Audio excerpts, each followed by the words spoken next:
How's it going, everyone? I've been meaning to do this for a while. Post a video on YouTube about my project car I got going on here.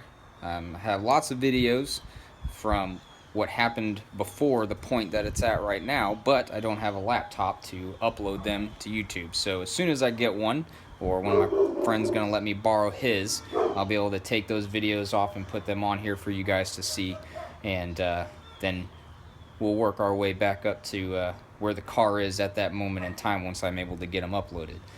But I'll give you guys a little bit of info about the car, where it's at right now, and kind of go from front to back so you can see the whole thing in the state that it's in. So here it is right here.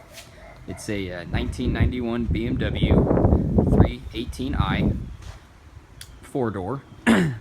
Originally came with a 4-cylinder motor in it, and later then swapped into a straight 6 out of a 325, and that was turbocharged until that motor blew up, and then it was just regular straight 6 for a while, and then car got smashed on the passenger side, had to get some body work done, and this is about a year and a half later since the accident.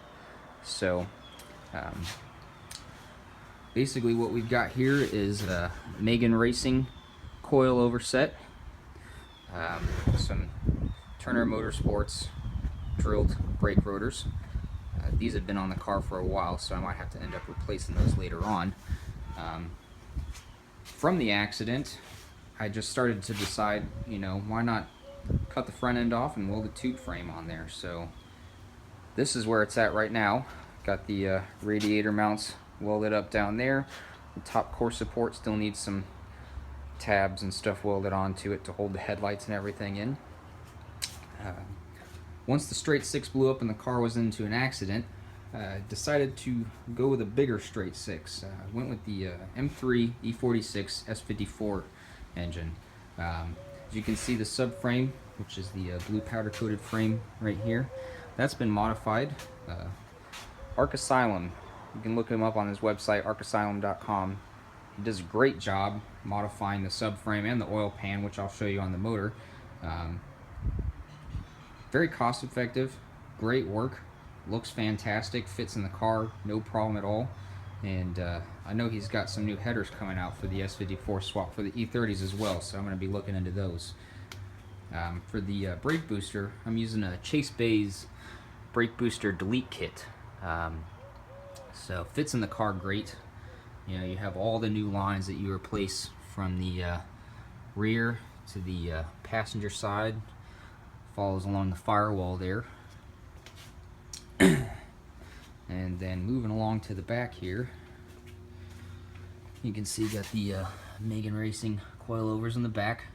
In the moment, working on the rear end of the car as well. That's why everything's kind of torn apart and got it all boxed up so that way it doesn't get damaged, all the lights and everything. But back here, started welding up the support braces for the suspension, and the 4 tabs there are for the fuel cell that's going in there. Best way to follow up on this for right now until I start getting videos set up on YouTube is going to be going to my Instagram account, which is at Zach E30, at ZACE, and then the numbers 30. I post pictures on there regularly. If anybody's interested in seeing how the car's looking or what I'm doing to it, that's going to be updated more often than the YouTube. So this is my first video I've ever posted on here. Definitely won't be the last. All this fabrication work that I've done to the front with tube benders and everything, I have videos of all that stuff.